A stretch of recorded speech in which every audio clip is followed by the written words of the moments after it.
नमो नारायण, राधे राधे। अब हम श्री सत्यनारायण व्रत कथा की, जो भगवान की परम मंगलमयी कथा है, जिस कथा से सुनने से व्यक्ति की भगवान के प्रति प्रीति बढ़ती है, श्रद्धा बढ़ती है, भगवान से प्रेम और समर्पण बनता है, भक्ति भाव जगता है।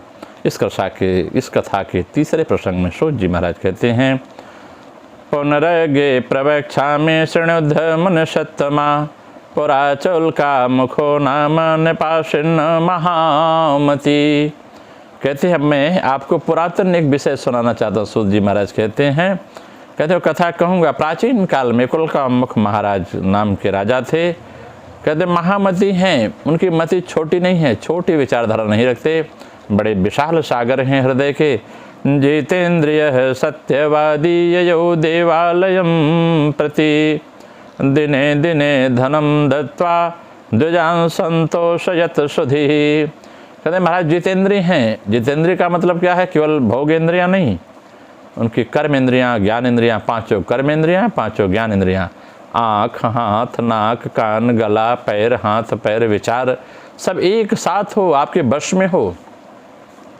जिह्वा आपके वश में हो, क्या बोलना है क्या नहीं बोलना है। दिमाग आपके बस में हो, मन बस में हो, क्या सोचना है क्या नहीं सोचना है। कानों से क्या अच्छा है क्या बुरा है, क्या सुनना है क्या नहीं सुनना है, ये सब विचार करने वाला व्यक्ति जितेंद्रिय का है। सत्यवादी महाराज बड़े सत्यवादी हैं।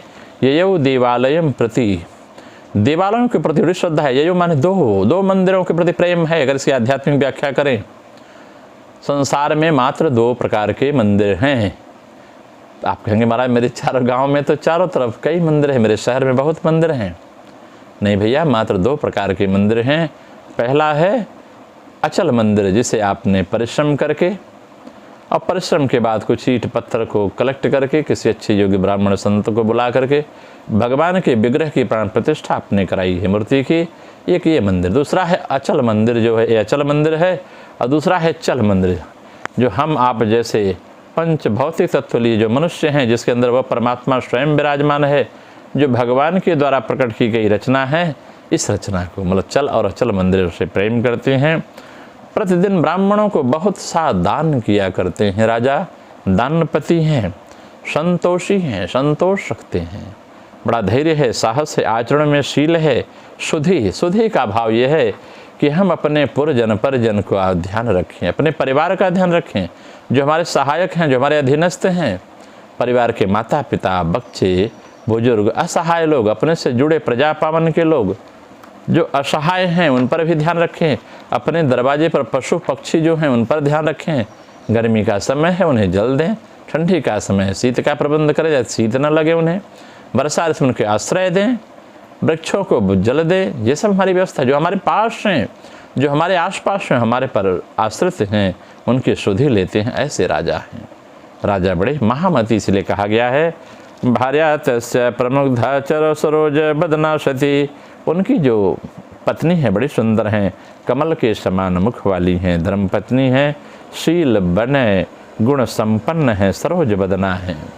भाव है जैसे कमल का फूल है, कमल के पुष्प पर कोई जल की बूंदें पड़े तो उस पर चिपकती नहीं, गिर जाती हैं, बड़ी अलग रहती हैं। वैसे इनमें कोई विकार नहीं है। पति परायणा है, पति सेविता है इनकी पत्नी उल्का महाराज की। भद्रशिला नदी तीरे सत्यस्य वृद्धमाचरत। के भद्रशिला नदी के तट पर भगवान सत्यनारायण की कथा राजा कर रहे हैं। उसी समय कहते हैं, एकस्मिन् तरे तत्र साधुरेक समागतः वाणिज्यार्थं बोधनैरनेकै परिपूरितः। कहते उसी समय एक साधु नाम का बनिया व्यापारी अनेक राशि के साथ खूब नाव भर के आता है, भद्रशिला तट पर अवस्थापित करके राजा के पास जाता है। और जागता करके दामम संस्थापत तीरे जगाम नृपतिम प्रति दृष्ट्वा स व्रतिनम भूपम प्रवच्छ विनयान्विता। नाव को किनारे पर लगा देता है, उस नदी के तट पे लगा कर देखता है राजा क्या केले के पत्ते बांध कर बैठ कर समूह में क्या कर रहे हैं। पास जाता है, देखता है कि राजा भगवान की पूजा कर रहे हैं, कोई पूजा कर रहे हैं। विनयपूर्वक, विनयान्विता, विनयपूर्वक जब भी आप किसी से पूछे, किसी से समझना हो, कोई किसी कार्य में मस्त हैं, तो उसे मौका दीजिए, आपको सुनने के लिए तैयार हो। जो सुनते हैं तो विनय पूर्वक पूछेंगे तो आपको उत्तर मिलेगा। साधु कहता है भगवान उस राजा से, उल्कामुख महाराज से, किमिदं कुरुते राजन भक्ति युक्तेन चेतसा प्रकाशम कुरु तत्सर्वं श्रोत्रमिच्छामि साम्प्रतम्। कहते हैं राजन, ये भक्ति युक्त चित्त से आप क्या कर रहे हैं, ये सब बताइए, हम इसे सुनना चाहते हैं। इसका महात्म्य क्या है, इसका मर्म क्या है, यह राजा से प्रश्न करता है साधु नाम का बनिया। राजोवाच पूजनम क्रियते साधो विष्णुरतुलतेजसः व्रतं च स्वजनैः साध पुत्राद्यावाप्तिकां पया। कहते हैं मैं अपने हे साधु पुत्र आदि की प्राप्ति की कामना से अपने बांधवों के साथ मैं अतुल तेज संपन्न भगवान नारायण की पूजा कर रहा हूँ। ये भगवान विष्णु की पूजा है। विष्णु का तेज मुझे प्राप्त हो, उस तेज से सारा वैभव प्राप्त होगा, मैं राजा हूँ, प्रजा का पालन कर सकूँ, इतना तेज मुझे मिले राजन। हे साधु तेज प्राप्त, भगवान की कृपा मिले, मैं प्रभु का हो जाऊँ, इस भाव से मैं भगवान की पूजा कर रहा हूँ। तो भूपस्य वचनं श्रुत्वा साधु प्रोवाच सादरं सर्वं कथं मे राजन करिष्ये हम तवोदितं। कहता है महाराजा की बात जब सुनता है साधु नाम का बनिया, कहता है प्रभु मैं भी ऐसे ही करूँगा जैसा आपने बताया है, और बढ़ चढ़ के करूँगा, जो भी आपने कहा है उसी ढंग से करूँगा। क्योंकि मेरे पास एक समस्या है, ममापि संततर नास्ति वेतास्याजायते ध्रुवं ततो निवृत्त्यं वाणी जात सानंदो गृहमागतः।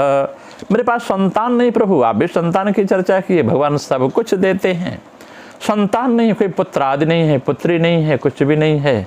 ऐसा सोच करके वहाँ से वाणिज्य कार्य से निवृत्त होकर के आनंद पूर्वक अपने घर को जाता है। जब घर में जाता है उसकी पत्नी पूछते हैं बड़ा प्रसन्न है, क्या दिख रहा है? तो भार्या ये कथितम सर्वम व्रतम संततिदायकम तदा व्रतम करिष्यामि यदा में संततर भवेत। राजा की बात को जब सुना है आदर पूर्वक, तो कहता है अपनी पत्नी से, मेरे राजा ने मुझे ऐसे ऐसे बताया है, ऐसा व्रत मैं सुन के आया हूँ जो सत्यनारायण भगवान का व्रत है। इस व्रत को करने पर संतान तो बिना मांगे प्रभु दे देते हैं, भगवान ही दाता है, और यह व्रत मैं करूँगा, मुझे संतान नहीं है। हे देवी, हे पत्नी, अपनी पत्नी लीलावती इति प्राह इति लीलावतीम प्राह पत्नी साधु सत्तम, अपनी पत्नी से सब कुछ कह देता है कि मुझे पंजरी लाना है, प्रसाद लाना है, चोकर ला करके मैं भगवान की पूजा करूँगा। मैं मानता हूँ भगवान मुझे संतान दे जाए, जब प्राप्त हो जाएगी तब मैं व्रत करूँगा, मैं मांगूंगा, लाऊंगा। इस व्रत का संकल्प ले लो देवी। अंगों निकाल के संकल्प रख करके चले जाते हैं। तो कहते हैं इस प्रकार से, एकस्मिन् दिवसे तस्य भार्या लीलावती सती।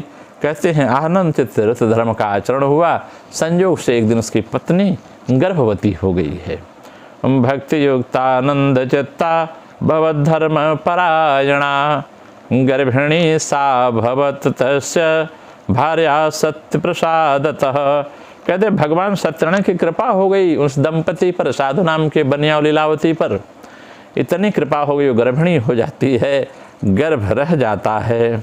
तो दशमे माँ शिवे तस्या कन्या रत्नमजायत दिने दिने सा वृद्धे शुक्ल पक्षे यथा शशि।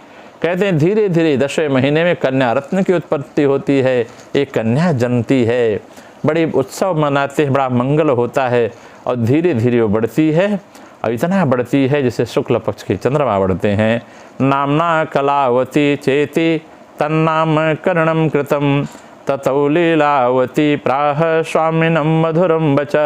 उस कन्या का नाम बड़े प्रेम से लीलावती ने अपने नाम के हिसाब से कलावती रख दिया है, और लीलावती अपने पति स्वामी से कहती है प्रेम से साथ, मधुर वाणी में कहती है, न करोषि किमर्थम वै पुरा संकल्पितम व्रतम। कामराजपुर में आपने संकल्प लिया था मुझे संतान होगी तो भगवान सत्यनारायण की पूजा करेंगे। लेकिन हे प्राणनाथ, आज आप इतना उत्सव मना रहे हैं, सब कुछ खर्च कर रहे हैं, भगवान की कथा क्यों नहीं करते? उसे भी कर लीजिए। साधु कहता है कि विवाह समय तस्या करिष्यामि व्रतम प्रिय। हे प्रिय, अभी तो बहुत खर्च हो गया है। देखिए, भगवान के कार्य को लोग टालते जाते हैं, महाराज कोई टालना नहीं चाहिए। कहा जब शादी करेंगे तब कथा सुनेंगे। इसीलिए हमारे उत्तर भारत में जब भी शादियां हुआ करती हैं, उत्तर प्रदेश में विशेष रूप से, तो शादी के पहले जब मातृका पूजन, षोडश मातृका पूजन होता है, समुद्र मातृ पूजन, उस समय भगवान सत्यनारायण की कथा हो जाती है। अगर कहीं मनौती हो, कोई बात हो, कोई प्रतिज्ञा की गई हो, भगवान उसे क्षमा करना, इसलिए हमारे यहाँ कथा होती है। आपको भी चाहिए, आप जहाँ के भी रहने वाले हो, किसी की शादी करें, बच्चे के विवाह में, विवाह के पहले भगवान की कथा जरूर सुन के ही आप अपने देवताओं पितरों का आवाहन करना चाहिए। इति भार्या समाश्वास्य जगाम नगरम प्रति ततः कलावती कन्या ब्रवधे प्रीतिवेशमणि। कहते हैं इस प्रकार के विवाह के समय करूँगा, तो ऐसा कह करके व्यापार के लिए चले जाते हैं। धीरे धीरे व्यापार करते हैं, आश्वस्त कर देता है, और इधर कन्या बड़ी होने लगती है। दृष्ट्वा कन्या ततः साधुर्नगरे सखभिषः मंत्रितादृतम दूतम प्रेषयामास धर्मतः। कहते हैं कन्या पिता के घर बड़ी होने लगी, और धीरे धीरे बड़ी होती है, खेलती कूदती है। जब विवाह योग्य देखा तो आपस में मंत्रणा करने लगे, उसके लिए एक अच्छे वर की तैयारी की जाए। और वर भी संयोग से अच्छा जो है, शीघ्र ही भगवान की कृपा हो गई, एक अच्छा वाणिक पुत्र मिला। संपन्न था, सुंदर था, गुणवान, शीलवान था, ज्ञानवान था। अब लोगों ने मिल करके कन्या का दान भी कर दिया।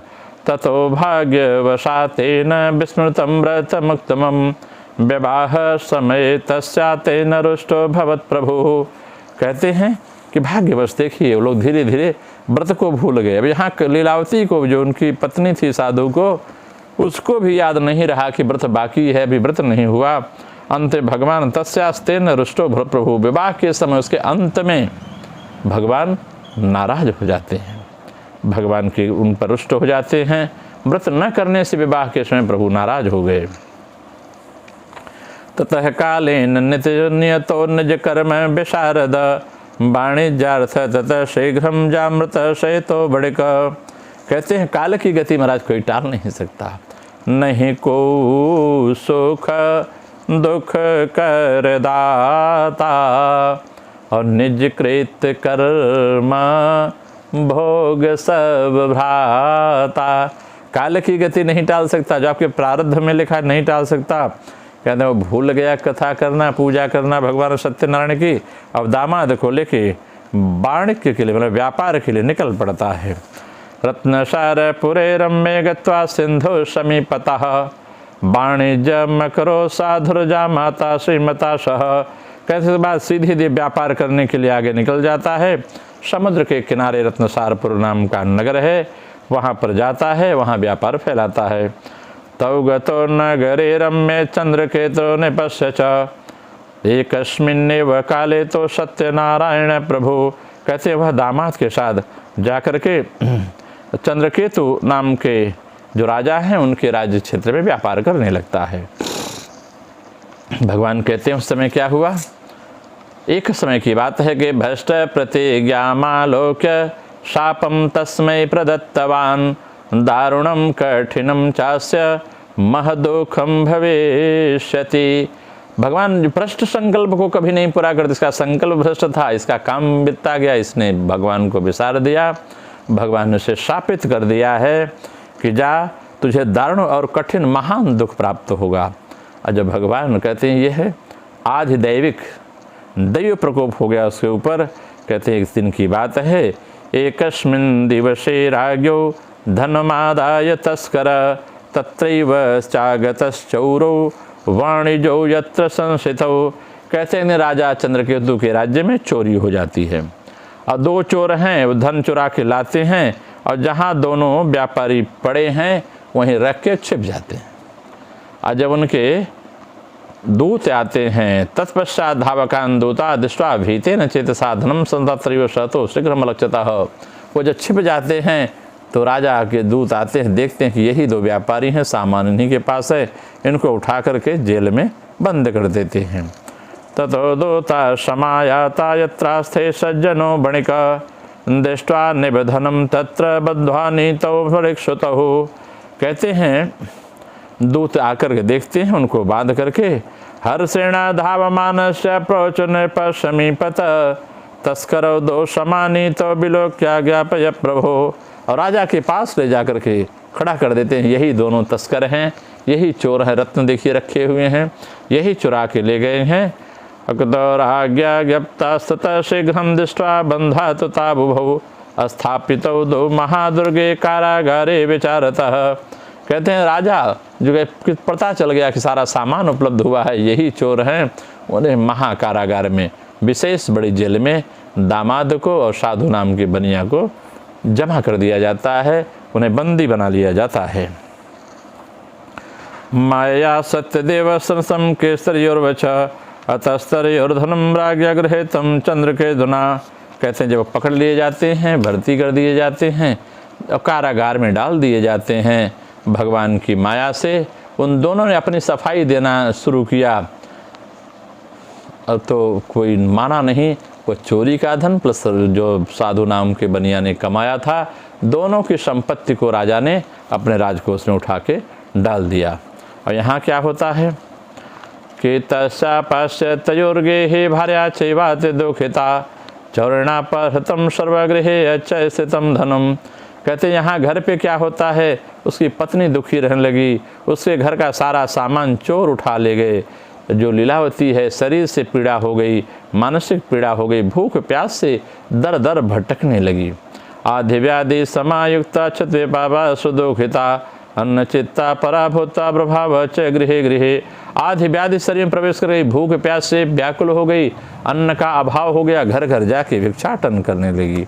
कलावती तो कन्यापि प्रभाव वृद्धवाशरम। कहते हैं उसकी पत्नी जो पुत्री थी कलावती, वो भी भिक्षाटन करने लगी। महाराज आदि व्याधि समायुक्ता क्षत्रिय बाबा सुदुखिता। आदि व्याधि कब आती है? कहें बिना नहाए मुर्दा भी नहीं जलाया जाता। शव को हमारे यहाँ सनातन धर्म में बिना नहाए नहीं जलाया जाता, और लोग बिना स्नान किए ही भोजन बना देते। जो सीता की रसोइयाँ है, जो प्रसाद है, जिससे अन्न जो अन्न पकता है, जिससे शरीर पुष्ट होती है, वो बिना नहाए कितने परिवारों में बन जाता है। इसलिए उन्हें आधि व्याधि प्रकट होती है। व्याधि क्या है? मन में पाप न हो। चित्त पापा सुदुखिता। पाप क्या है? पाप न हो। जैसे मान लो कोई आपके यहाँ अतिथि आ गया, तो आप उससे मन से ऐसा व्यवहार किए, वो समझ गया कि हमको पसंद नहीं करते हैं, अतिथियों की सेवा होनी चाहिए, और बिना नहाए भोजन बर्तन न बनाएं, इसका विचार करना चाहिए। एकस्मिन् दिवसे याता क्षुधार्था द्विज मंदिरम गत्वा पश्यवतं तत्र सत्यनारायणस्य च उपवेश्य कथां शुद्धां ब्रह्म प्रार्थितवत्सि प्रसादम भक्षणम कृत्वा यो रात्रौ गृहं गति। कहते एक बार उसकी बिटिया कलावती जो है जाती है एक ब्राह्मण के घर, देखती है कि वहाँ कथा चल रही है, कथा को सुनती है, रात्रि हो जाती है, भिक्षाटन करके आती है। मैया पूछती है, लीलावती पूछती है, कितनी रात गए बिटिया, कहाँ रह गए? माता प्रसाद लिए बिना नहीं आया जाता, इसलिए मैं वहाँ कथा में थी। माता कलावती कन्या कथे आमाश प्रेमतः। प्रेम से पूछा है, पुत्रास्त्र कुंद किमते मन शिवर, तुम्हारे मन में क्या चल रहा है, वहाँ रात क्यों रुक गई? कन्या कलावती प्राह मातरम सत्वरम द्विजाले व्रतम माता दृष्टिवांचे सिद्धिवम। कहते मैंने ब्राह्मण के घर देखा, सत्यनारायण भगवान की पूजा हो रही थी, मैं बैठ गई, कथा को सुना, मैंने भी मान लिया है प्रभु, मैं भी पूजा करूंगी, मेरा सब कुछ अच्छा कर दीजिए, प्रार्थना किया है, आप हमें क्षमा करें, हम जहाँ भी हैं प्रसन्न भाव से मैंने उनसे मनाया है। मेरे पति और जो भी हैं और पिताजी आ जाएं, दोनों मनाती हैं, लीलावती मनाती है, मेरे पतिदेव मेरे जामाता जहाँ हैं सुरक्षित आ जाएं, और व्रत को हम करेंगे। कहते इस प्रकार का भाव मन में ले लिया दोनों ने। तत्वा कन्यका वाक्यम व्रतम करतो समुदिता सामुदा तो बड़ी भार्या सत्यनारायण से कहीं इस प्रकार से प्रार्थना किया दोनों माँ बेटियों ने। तो भगवान राजा को भगवान ने चंद्र के साधु नाम के बनिया को क्षमा कर दिया। व्रतम चक्रे से साधु बंध विश्वजन सह भातृजा मातरो क्षिप्रम गच्छेताम स्वाश्रमम। दर्शयामास स्वप्नम ही चंद्रकेतु निवत्तम बंदिनो मोचित प्रात वाणिज्यो निवेशतम। कहें प्रथम का आध्यात्मिक भाव देखें तो चक्रों से ध्यान करें, मूलाधार, स्वाधिष्ठान, मणिपुर, अनाहत, विशुद्ध, आज्ञा, सहस्रार चक्र से ध्यान करके जब कोई पूजा हम भगवान को प्रेषित करते हैं, उन्हें निवेदन करते हैं तो मनोरथ पूरा होता है। राजा चंद्रकेतु को स्वप्न भगवान देते हैं कि ये जो दोनों आपने बंदी बनाया हुआ इन्हें छोड़ दो, ये मेरी कुदृष्टि से भोगे थे, ये चोर नहीं हैं। देयम धनम दसरम गृहीतम यदेता त्वया धुना नोचितत्वानाशिष्यामि स राजा धन भद्रकम। कहते हैं इसके जो भी धन है उनको दे दो, नहीं तो मैं तुम्हारे राज्य धन वैभव को सब नष्ट कर दूंगा। ऐसा कह करके एवमाभास्य राजानम ध्यान गम्यो भवत प्रभु। भगवान सत्यनारायण अंतर्धान हो जाते हैं स्वप्न में। तथा प्रभात समय राजा च स्वजनेशः। कहते हैं सुबह होता है, राजा अपने भाई बांधवों के साथ उठते हैं और उठ करके राजा अपने सभा में चर्चा करते हैं। विश्व सभा मध्य प्राहम स्वप्नम जन्म वृद्धि बद्धो महाजनो शीघ्र मोचय दो वाणी सुतो। और निर्णय ले लिया जाता है मंदिर परिषद में कि भाई दोनों व्यापारियों को छोड़ दिया जाए। इतिराग्यो भजन श्रोता मोचिता महाजनो समानीय निवृषाग्रे प्राहुस्ते विनयान्विता। कहते हैं दोनों की बेड़ियां काट दी गई, दोनों को लाकर राजा के सामने रखा गया। दोनों महाजन जो वाणिपुत्र से निवशेष चंद्रकेतु राजा को प्रणाम किया है। अपने पूर्व वृत्तांत का जैसे घटना घटी, कैसे चोरी हो गई, कैसे चोर आए, सब करके विह्वल हो गए, कुछ बोल न सके, आंखों से आंसू गिरने लगा। तो महाजनो नत्वा चंद्रकेतु निपुतुम स्मृतो पूर्वृत्तांतो नुचुर भय विह्लवो। राजा वाणी सुतो वीक्षम बचम ब्रुवाज साधरम। कहते हैं इस प्रकार से जब वाणी के व्यापारी मतलब साधु बनिया उनके दामाद के भाव भरे आकंठ अवरुद्ध हो जाते हैं महाराज, आंखों से अस्त्रपात होने लगा। पूर्व का संस्मरण करके राजा ने देखा, बालक पूर्वक विनय पूर्वक कहा राजा ने कहा कि देखो भैया तुम लोगों को जो दुख है, दैवात प्रातः मह दुखम मेदानिम नास्ति वयम तथा निगड़ संत्याग क्षौर कर मध्य कार्यत। कहते हैं भय नहीं है, जो प्रारब्ध था प्रारब्ध भस तुम्हें ये कष्ट मिला है, इसमें कोई भय नहीं कहना चाहिए। इस प्रकार से राजा ने उनके क्षौर आदि कर्म करवाए, बीड़ी खुलवाई। राजा वस्त्र अलंकृत किया, वस्त्र अलंकार गमता परतो निपशतौ पुरस्कृत बाड़ीसातो शयद्भृतम। कहते बस अलंकार दे करके उसको पुरस्कृत किया है। और राजा जो व्यापारी है, व्यापारी को छोड़ देते हैं, उसका धन देते हैं। पुरातीतम यद्यपम दुगुणीकृत दत्तवान प्रवाच राजा का साझ हो निराश्रम। और दुगुना धन दिया, आनंदित होकर के वाणिपुत्र चल दिए हैं। अंत में भगवान कृपा से राजा नाम पणिपत्या हम गंतव्य प्रसादता तो महावैसो जगंतो स्वगृहम प्रति। और धीरे धीरे भगवान की कृपा हुई। राजा ने कहा साधु आप अपने घर को जाइए। और राजा को प्रणाम करके साधु का नाम का बनिया अपने दामाद को साथ लेकर के दुगुना धन भर के कहें कि आपकी कृपा से हम जा रहे हैं। ऐसा कहकर दोनों महावैश्यों ने जो विशेष बड़े व्यापारी थे अपने नगर की ओर प्रस्थान कर दिया है। तो भगवान की इतनी बड़ी कृपा होती है, हमेशा व्यक्ति को हर कार्य में, हर विषय में चिंतन करते, हर परिस्थितियों में, सुख दुख में, नया कार्य शुभारंभ होते समय भगवान की पूजा अवश्य करनी चाहिए। ऐसा जो व्यक्ति करता है उसके जीवन में कभी बाधा नहीं आती है। नमो नारायण। इसी असंपुराण रायोखंडे श्री तृतीयोध्याय। नमो नारायण। राधे राधे। आप सबका मंगल हो।